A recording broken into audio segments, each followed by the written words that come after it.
বন্ধুরা, আজকে মনে লাগার মতো একটা romantic Korean be with you মুভির গল্প নিয়ে হাজির হলাম। গল্পটিতে জিওন নামে একজন ব্যক্তির স্ত্রী সোহা মারা যাওয়ার পর তার ছেলেকে নিজে একাই যত্ন নেন। সোহা মারা যাওয়ার আগে একটি প্রতিশ্রুতি দিয়ে যায় যে সে আবার 1 বছর পর একটি বৃষ্টির দিনে ফিরে আসবে। 1 বছর পর সোহা আবার উপস্থিত হয়, কিন্তু আগের কোনো কিছুই তার মনে পড়ে না। এমনই একটা রূপকথার গল্প নিয়ে হাজির হলাম আমি ইমন। এখন চলো মূল গল্পে ঢোকা যাক। গল্পের শুরুতেই দেখতে পাই জিওন তার স্ত্রীর মৃত্যুতে অনেক কষ্ট পায়। সোয়ার মৃত্যুর পর থেকে জিওন প্রতিদিন ভোর 3টায় ঘুম থেকে ওঠে, এরপর সাইকেল নিয়ে কাজের উদ্দেশ্যে বেরিয়ে পড়ে। আসলে জিওন ছিলেন একজন সাঁতারু। তার স্বপ্ন ছিল জাতীয় সাঁতার প্রতিযোগিতায় প্রথম হওয়া, কিন্তু তার জীবনে একটা দুর্ঘটনার কারণে সেই স্বপ্ন আর পূরণ হয় না। বর্তমানে পরিষ্কার পরিচ্ছন্নতার কাজ করে। সকাল হওয়ার আগে তার সন্তানের জন্য ব্রেকফাস্ট রেডি করতে হয়। বাচ্চাটির নাম ছিল জিহো। জিহোকে স্কুলের জন্য রেডি করে, এরপর স্কুলের জন্য রওনা হয়। জিহোকে স্কুলে পৌঁছে দিয়ে জিউন আবার তার কাজে ফিরে যায়। এদিকে জিউনকে একটা মেয়ে পছন্দ করত, কিন্তু জিওনের মেয়েটির প্রতি কোনো ইন্টারেস্ট ছিল না। মেয়েটিকে আবার আরেকটি ছেলে পছন্দ করত, কিন্তু ছেলেটিকে মেয়েটি কোনো পাত্তা দিত না। এদিকে সুইমিং সেন্টারে জিওন ছিল সব মেয়েদের ক্রাশ, এটা দুষ্ট ব্যক্তিটি বুঝতে পারে। তাই জিওনকে পুলে ফেলে দিতে গিয়ে নিজেই পুলে পড়ে যায়। অন্যদিকে জিওনের একটা বন্ধু ছিল যার ফুড স্টোর ছিল। জিওনের বন্ধুর দোকানে জিহো আসে। জিহোর মন খারাপ থাকলে জিওনের বন্ধু তাকে জিজ্ঞেস করে, কি হয়েছে তোমার? জিহো বলে, আমাদের স্কুলে দৌড় প্রতিযোগিতা রয়েছে যেখানে সবার বাবা অংশগ্রহণ করবে, কিন্তু আমার বাবার তো প্রবলেম রয়েছে, তাই বাবা তো রেসে পার্টিসিপেট করতে পারবে না। এই কথা শুনে জিওনের বদলে নিজের রেসে পার্টিসিপেট করার কথা বলে। জিওনের বন্ধুর নাম ছিল হাঙ্গু। রেস কম্পিটিশনের দিন তার বাবা এখানে উপস্থিত হয়। তার প্রবলেম থাকা সত্ত্বেও রেসে পার্টিসিপেট করে। সাধারণত বেশি জোরে দৌড়ালে জিওনের প্রবলেম হয়, তাই জিওন ধীরে ধীরে দৌড়ানোর কথা ভাবে। এরপর দৌড় প্রতিযোগিতা শুরু হয়ে যায়। ধীরে ধীরে দৌড়ানোর কারণে জিওন রেসে হাঁটতে যাচ্ছে এমন পর্যায়ে চলে এসেছে, তাতে জিহো মন খারাপ করে। এটা আবার জিওন দেখে ফেলে, তাই জীবনের রিস্ক নিয়ে জোরে দৌড়ানো শুরু করে।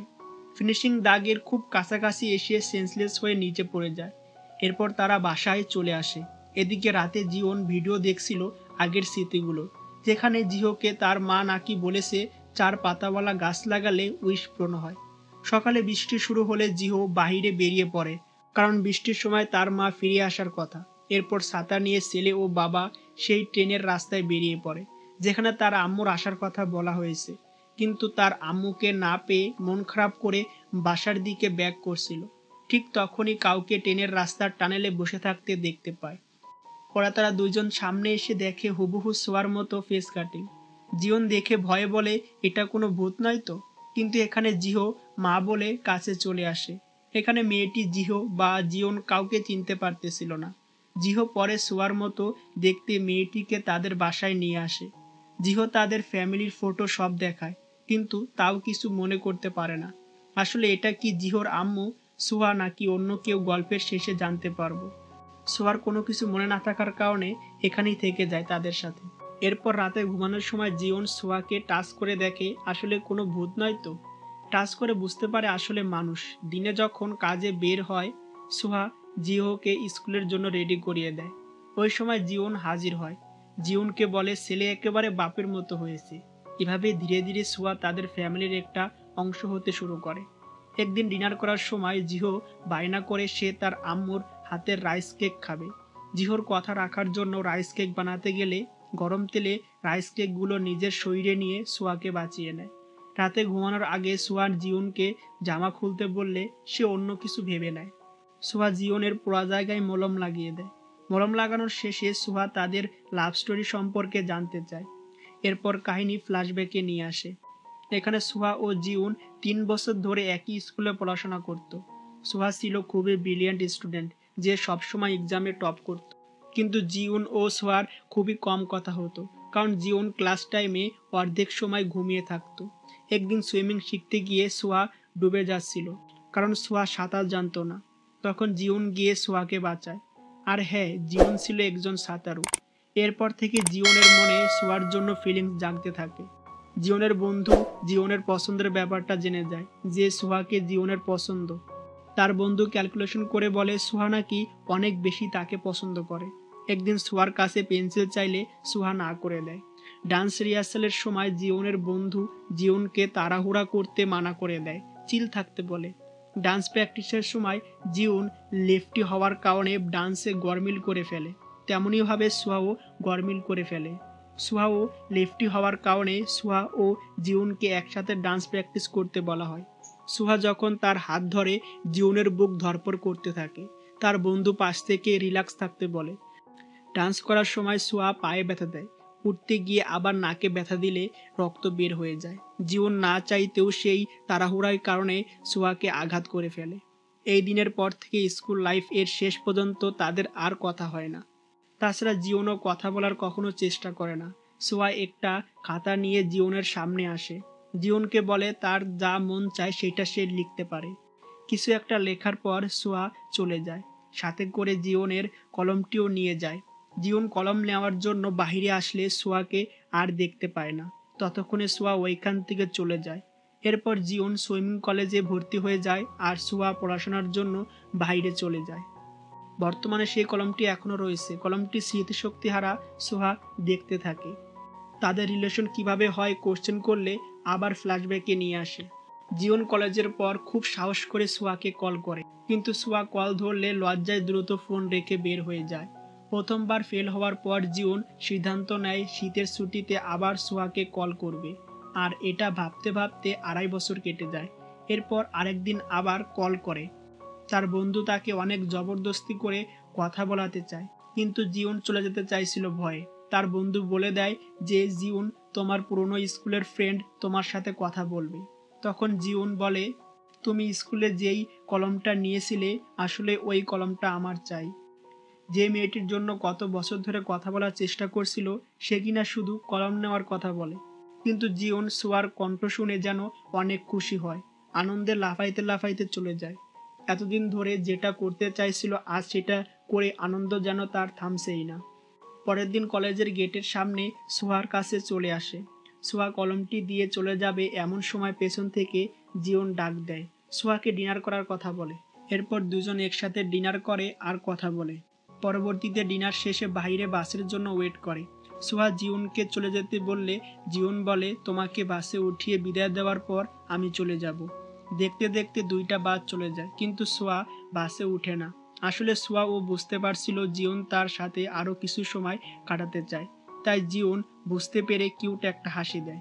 লাস্ট বাস আসলে সুহা উঠে পড়ে। বাস ছেড়ে দেওয়ার পর জিওন হঠাৎ দৌড় দিয়ে বাস থামিয়ে সুহাকে কোশ্চেন করে যে সে চিঠি লিখতে পারবে কিনা, কারণ আজকের পর আবার শীতের ছুটিতেই সুহাকে দেখতে পারবে। সুহা তার পাগলামি দেখে কিছুটা ইমোশনাল হয়ে যায়। তার মাথায় রং লেগে থাকলে মুছে দেয়। সুহা রাজি হওয়ার পর বাস ড্রাইভার কলার ধরে বেচারাকে বাস থেকে নামিয়ে দেয়, কারণ চলতি বাস থামিয়ে প্রেমের কথা শুরু করে দিয়েছে। এই কাহিনীগুলো যখন বলছিল দুষ্টু জিহো শুনে হাসতে থাকে। দুষ্টু জিহো তাদের বাবা মার লাভ স্টোরিটি ঘুমের ভান করে শুনতেছিল। পরের দিন কাজ করার সময় টিভিতেও বৃষ্টি দেখলে জিওন রাতের কথা ভাবে, মুস্কি মুস্কি হাসি দেয়। অন্যদিকে স্কুলে বাচ্চাটি বলে বৃষ্টি হওয়ার কারণ নাকি তার বাবা যখনই কার ওয়াশ করে তখনই বৃষ্টি হয়। এদিকে ঝুয়া একটা পুরনো রুম খুঁজে পায়। রুমটির ভেতরে প্রথমে ঢুকতে পারে না, কারণ লক করা ছিল। পরে চাবি এনে লক খুলে ঢুকে পড়ে। রুমটিতে অনেক ধরনের পিকচার দেখতে পায়। এদিকে জিওন তার বন্ধুর সাথে দোকানে দেখা করতে আসে। আসলে তাকে আর্জেন্ট কথা বলে এখানে ডেকে আনে, কিন্তু আর্জেন্ট কাজটি ছিল মেয়ে দেখানোর। ওইখান থেকে চলে যেতে চাইছিল। জিওনের বন্ধু তার মুখ দেখে বলে তার কোনো মেয়েকে নাকি ভালো লাগছে, আর সেটা নাকি সুয়ার স্মৃতিশক্তি চলে গেছে এটাও বলে। তার বন্ধুর এমন অদ্ভুত কথা শুনে কিছুটা শক পায়। দ্রুত জিওন ওইখান থেকে চলে যায়। অন্যদিকে যেই মেয়েটি জিওনের জন্য ওয়েট করছিল সেই মেয়েটির সাথে তার নিজেরই সেটিং হয়ে যায়। হাঙ্গুকে যখন মেয়েটি হ্যান্ডসাম বলে শরমে বেচারার মুখ পুরো লাল হয়ে যায়। এরপর একদিন রাতে জিওনের বন্ধু বাইরে থেকে ডাকতে থাকে। এখানে জানা যায় তার বন্ধুর নাম ছিল হাঙ্গু অদ্ভুতভাবে রাতে পেঙ্গুইনের কস্টিউম পরে জিওকে বলে, আমি তোমার মা যে মেঘের রাজ্য থেকে ফিরে এসেছে। জিওন হাঙ্গুকে ঘর থেকে বের করে দিলে জোর করে ঘরে ঢুকে পড়ে। ওই সময় সোয়া রুম থেকে বের হয়। সোয়াকে দেখে হাঙ্গু অনেক অবাক হয়। তাড়াতাড়ি করে জিওন তাকে বাইরে নিয়ে আসে। হাঙ্গু সোয়াকে দেখে ভূত বলে চিল্লাইতে থাকে।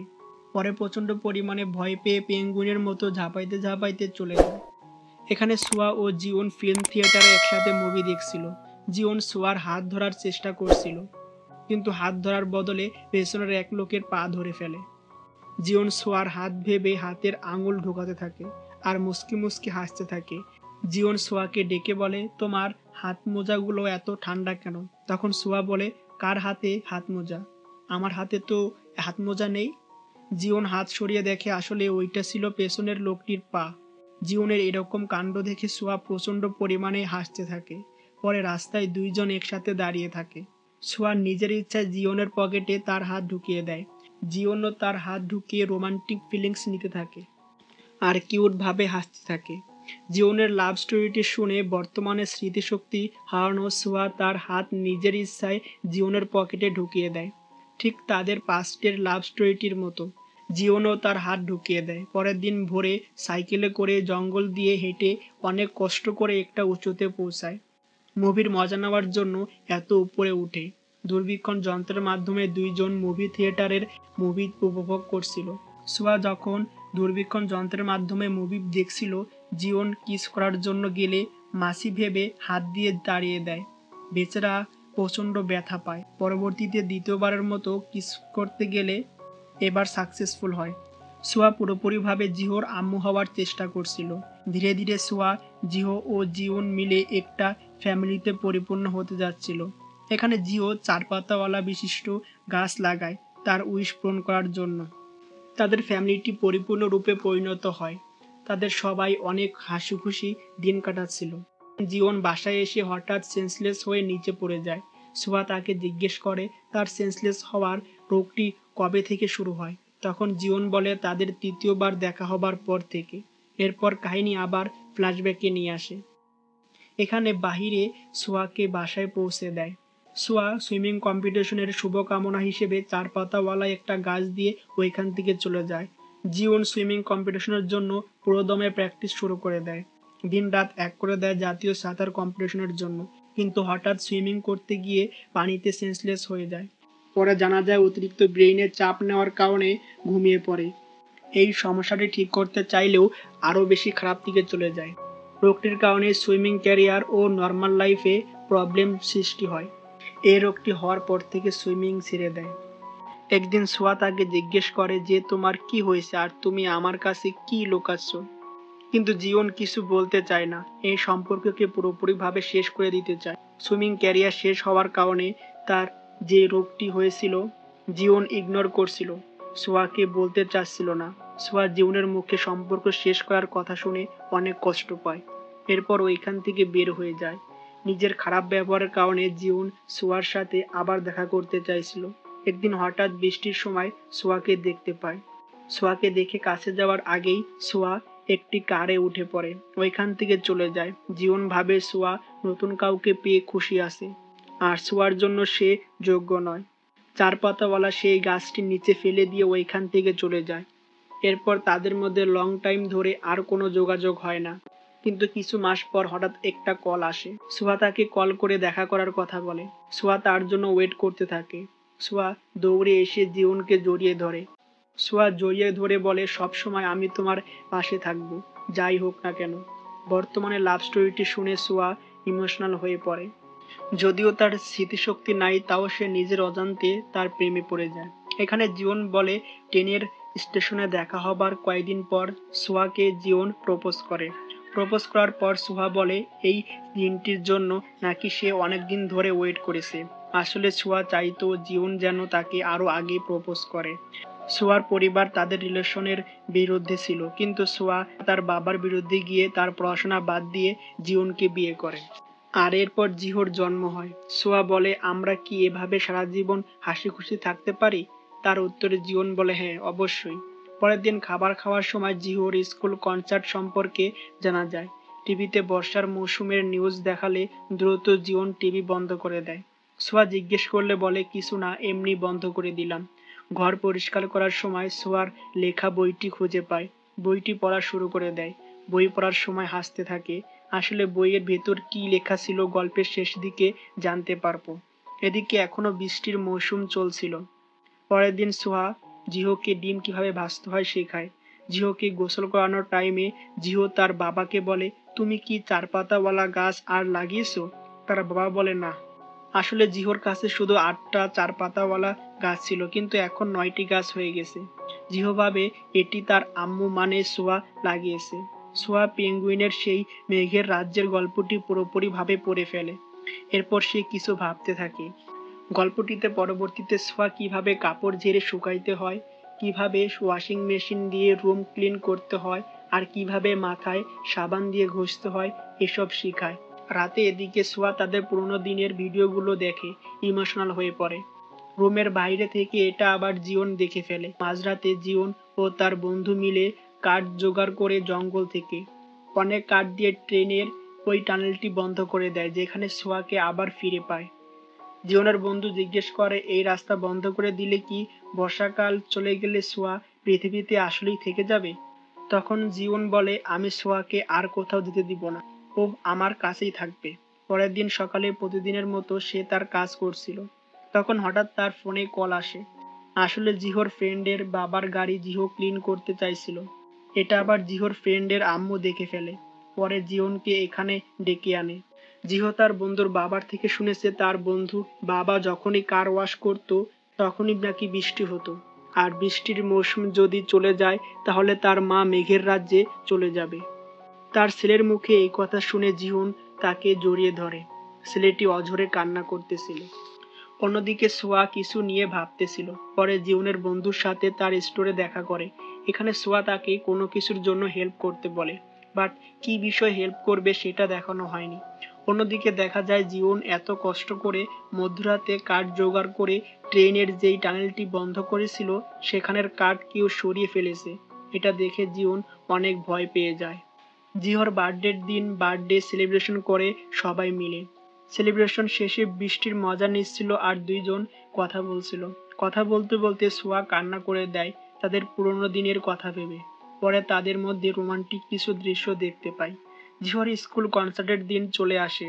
সোয়া ওয়েট করছিল জিওনের জন্য একসাথে দুইজন জিহোর কনসার্ট দেখবে বলে। কিন্তু এদিকে সেই দুষ্ট লোকটি সুইমিং পুলে ডুবে যায়। কেউ সুইমিং না জানার কারণে বাঁচাতে সাহস পাইতেছিল না। জীবনের রোগের কারণে সুইমিং ছেড়ে দিয়েছে। এখন জীবন ভাবছে যদি সে ঝুঁকি নিয়ে লোকটিকে বাঁচায় তাহলে কিছুক্ষণের জন্য অজ্ঞান হয়ে যাবে। আর অন্যদিকে জিওর কনসার্ট চলছে। তার ছেলেকে কথা দিয়েছে স্কুল কনসার্ট সে দেখতে যাবে। কোনো কিছু না ভেবে পানিতে ঝাঁপ দেয় লোকটিকে বাঁচাতে। সোয়া অনেকবার কল করে জিওনকে আর পায় না। এদিকে কনসার্ট শুরু হয়ে গেছে। জিও তার আব্বু আম্মুকে দেখতে না পেয়ে মন খারাপ করে। সবাই সবার জীবনের উদ্দেশ্য নিয়ে এক এক করে বলতে থাকে। যখনই জিওর সময় হয় বলার, জিও চুপচাপ হয়ে দাঁড়িয়ে থাকে। অনেক সাহস নিয়ে সামনে এগিয়ে যায়, বলা শুরু করে। জিও বলে, আমি খুব ভালোভাবে দৌড়তে পারি, আমি পরিষ্কার করতেও পারি, আর ভ্যাকুয়াম ক্লিনারকে হাই পাওয়ারের মাধ্যমে চালালে ভালো পরিষ্কার হয়। আমি কাপড়ও ধুতে পারি, কাপড় শুকানোর আগে ভালোভাবে ঝাড়তে হয়। আমি আমার চুলও ভালোভাবে ধুতে পারি, চুল ধোয়ার সময় নখের বদলে আঙুল ব্যবহার করতে হয়। আমি খাবারও বানাতে পারি। অমলেট বানানোর আগে ডিমকে খুবই হালকাভাবে ধরতে হয়, কারণ যদি ডিমকে শক্তভাবে ধরি তাহলে ডিম ফেটে যাবে। এরকম কথা শুনে তার মা সোয়া কান্না করে দেয়। তাছাড়া জিহো আরো বলে, আমি আমার বাবার খেয়াল রাখবো, কারণ আমি আমার মাকে কথা দিয়েছি। ছোট্ট বাচ্চাটির মুখে এরকম কথা শুনে ওইখানে থাকা সবার মন ভরে যায়, সবার চোখে জল নিয়ে আসে। সবাই জোরে জোরে হাততালি দেয়। এরপর জিহোর মুখে হাসি কিছুটা ফুটে ওঠে। অন্যদিকে সুইমিং পুলে ওই ব্যক্তিটিকে বাঁচাতে গিয়ে জিওন সেন্সলেস হয়ে পড়ে। তার মুখে অক্সিজেন দেওয়া হয়। এদিকে সোয়া জিওনের জন্য অনেকক্ষণ ওয়েট করে। বৃষ্টির আবহাওয়া চলে গিয়েও রোদ উঠে যায়। রোদ দেখে জিহো দ্রুত বাসার দিকে রওনা দেয়। জিওন ও অ্যাম্বুলেন্স থেকে নেমে পড়ে। জিহো বাসায় তার আম্মুকে খুঁজতে থাকে, কিন্তু তার আম্মুকে বাসায় পায় না। টেবিলের ওপর সেই মেঘের রাজ্যের গল্পের বইটি দেখতে পায়। অন্যদিকে সোয়া ট্রেনের রাস্তা দিয়ে হাঁটা শুরু করে। হাঁটতে হাঁটতে সেই টানেলের রাস্তার সামনে চলে আসে। পেছন থেকে জিহো দৌড়ে চলে আসে, তার মাকে জড়িয়ে ধরে। সোয়া জিহোকে বলে, আমার ফিরে যেতে হবে, তুমি আমাকে ক্ষমা করে দিও। অন্যদিকে আমাদের জীবন বেচারা দ্রুত সাইকেল চালিয়ে আসতে গিয়ে পড়ে যায়। সাইকেল নষ্ট হওয়ার কারণে ব্যথা পায়ে দৌড়ে আসতে থাকে। জিও তার আম্মুকে বলে, মম, আই এম সরি। আমি জানি আমার জন্য তোমাকে এই দুনিয়া ছেড়ে চলে যেতে হয়েছে।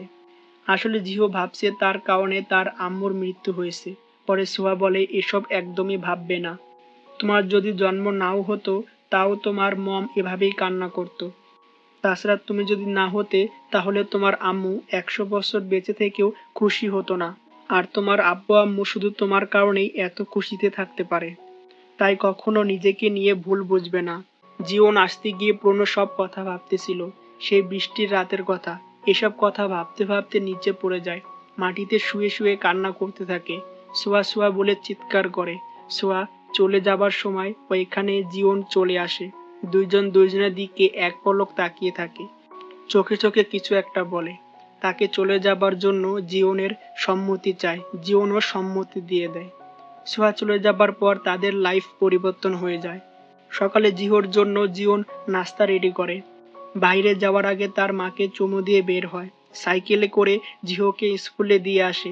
আগের দিনের মতো সে তার কাজে কর্মে ফিরে আসে। জীবন একদিন রাতে ওষুধ খাওয়ার পর ওষুধের কাগজে কিছু দেখতে পায়। ওষুধের ভেতরে একটা ছোট কাগজে কিছু লেখা ছিল। তার সাথে একটা চাবিও ছিল। এরপর সে পুরান ঘরে এসে একটা ডায়েরি খুঁজে পায়, যেখানে সোয়ার লাভ স্টোরিটি লেখা ছিল। এতক্ষণ আমরা লাভ স্টোরিটি দেখেছি জিওনের দিক থেকে, এবার সোয়ার দিক থেকে দেখব। মার্চ মাসের 2 তারিখ বৃষ্টির মধ্যে জিওনের সাথে সোয়ার দেখা হয়। প্রথম দেখা জিওনকে তার ভালো লেগে যায়। জিওন সোয়া একই ক্লাসে ছিল। সুইমিং শেখানোর সময় সোয়া যখন পানিতে ডুবে যাচ্ছিল তখন জিওন তাকে বাঁচায়। স্কুলে যখন জিওন সোয়ার কাছে পেন্সিল চায় তখন না করে দেয়, কিন্তু মোটেও সে মন থেকে না করতে চায়নি। ডান্স প্র্যাকটিসের দিনও ইচ্ছে করেই ডান্সে গরমিল করে, যেন জিওনের ডান্স পার্টনার হতে পারে। কিন্তু ডান্স করার সময় জিওনের জন্য সোয়ার নাক ফেটে যায়। ক্লাসরুমে যখন তার বন্ধু সোয়ার সাথে কথা বলতে জোর করে তখন সোয়ার সামনে এসে নিজে কিছু লিখতে বলে। সোয়াকে না পেয়ে যখন চলে যাচ্ছিল দুই বন্ধুর কথা, তখন সোয়া শুনে ফেলে যে তাকে জীবন পছন্দ করে, আর জীবনের কলম তার কাছে রেখে দেয়। বাসায় যাওয়ার পর ফোনের সামনে গিয়ে অনেকবার চেষ্টা করছিল জীবনকে কল করতে, কিন্তু সাহস পেয়ে ওঠে না। একদিন যখন সাহস করে ফোন ধরে তখন জীবনের কল আসে। জীবনকে তার বন্ধু জোর করে কথা বলিয়ে দেয়। জীবন কল করেছে শুনে নার্ভাস হয়ে পড়ে। পরের দিন যখন দেখা করে, ওই দিন যাওয়ার টাইমে ডিনার করার কথা বললে মনে মনে অনেক খুশি হয়। এরপর তাদের প্রথম ডেট হয় এবং ধীরে ধীরে দুইজন কাছাকাছি আসতে থাকে। কিন্তু হঠাৎ একদিন জীবনের লেটার পায়, যেখানে জীবন বলেছিল, মাফ করে দিও, এখন থেকে আমরা আর দেখা করতে পারবো না। লেটার পাওয়ার পর বাসায় গিয়ে কি হয়েছে জিজ্ঞেস করলে, সম্পর্ক ভাঙার কথা বললে ওইখান থেকে কান্না করে চলে আসে। শুধুমাত্র 3বার দেখা হওয়ার পর তাদের ব্রেকআপ হয়ে যায়, কিন্তু জীবনকে মনে করে সবসময় কান্না করত। একদিন বৃষ্টির সময় সোয়ার এক ফ্রেন্ড যখন লাস্ট ইয়ারের ফটোকপি করার জন্য গাড়িতে উঠতে বলে, ওই সময় জীবনকে সোয়া দেখে গাড়ি থেকে নেমে পড়ে, কিন্তু পেছন থেকে ডাকার পর সোয়ার কথা না শুনে ওইখান থেকে চলে যায়। নিচে পড়ে থাকতে দেখতে পায় সেই 4 পাতাওয়ালা বিশিষ্ট গাছটি, যেটা সোয়া সুইমিং কম্পিটিশনের গুড লাক হিসেবে দিয়েছিল। সোয়া জীবনের পেছন পেছন ছুটে যায়, কিন্তু তখনই একটা কার তাকে ধাক্কা দেয় এবং খুবই মারাত্মকভাবে অ্যাক্সিডেন্ট হয়ে যায়। সোয়া যখন চোখ খুলে জিহোকে দেখতে পায়। অ্যাক্সিডেন্টের কারণে সোয়া পরের 8 বছর ভুলে যায়। যখন সোয়ার অ্যাক্সিডেন্ট হয় তখন তার 25 বছর ছিল। এটা তার মনে ছিল, কিন্তু যখন জ্ঞান ফিরে তখন আর কোনো কিছুই মনে ছিল না। যখন 33 বছর বয়স হয় তখন সবকিছুই তার জন্য অন্যরকম ছিল, এমনকি জীবনও। কিন্তু জীবনের সাথে ধীরে ধীরে তার প্রেম হয়ে যায়। আবার দুইজন আলাদা হয়ে যাওয়ার পর সোয়া নিজেকে হসপিটালে দেখতে পায়। ডাক্তার বলে সোয়া প্রায় 6 সপ্তাহ ধরে হসপিটালে ভর্তি ছিল, আর তার অবস্থা খুবই খারাপ ছিল। সময়ের সাথে সাথে সোয়ার পুরনো সব স্মৃতি মনে পড়তে থাকে। সোয়া প্রথমে বুঝতে পারে না তার সাথে কি হচ্ছে। সোয়া ভাবে ওই অ্যাক্সিডেন্ট থেকে যদি বাঁচে শুধু জিহোর জন্য, কারণ জিহো তার জন্য ফিউচারে ওয়েট করছে, যে একদিন তার মা আসবে। ডায়েরিটির শেষে এটাই লেখা থাকে, আমি আবার ফিরে আসব। রূপকথার গল্পের মতনই ট্রেনে করে সোয়া আবার ফিরে আসে। তাদের জীবনের লাভ স্টোরিটি পড়তে পড়তে জীবন বৃদ্ধ হয়ে যায়। আজকের এই দিনে জিহোর বার্থডে ছিল। জিহোও অনেক বড় হয়ে যায়। জিহো তার প্রেমিকার সাথে দেখা করতে আজকে ডেটে যাবে। জিহোর বার্থডের জন্য সোয়া মেঘের রাজ্য থেকে চিঠি পাঠিয়ে উইশ করে। এভাবে প্রত্যেক জন্মদিনে চিঠি দিয়ে পুরো টেবিল ভরে ফেলে। আর এখানে আজকের গল্পটি শেষ হয়। গল্পটির শেষে বলা যায় গল্পটির রূপকথার হলেও বাস্তব জীবনে একজন মা বাবা তার সন্তানের ভালোবাসা এবং হাজবেন্ড তার ওয়াইফের মধুর ভালোবাসার প্রতিছবি দেখানো হয়েছে। আজকের গল্পটি ভালো লাগলে সাবস্ক্রাইব করে পরিবারের পাশে থেকো। আর ভিডিওটি ভালো লাগলে একটা লাইক করে দিও। গুড বাই, আল্লাহ হাফেজ।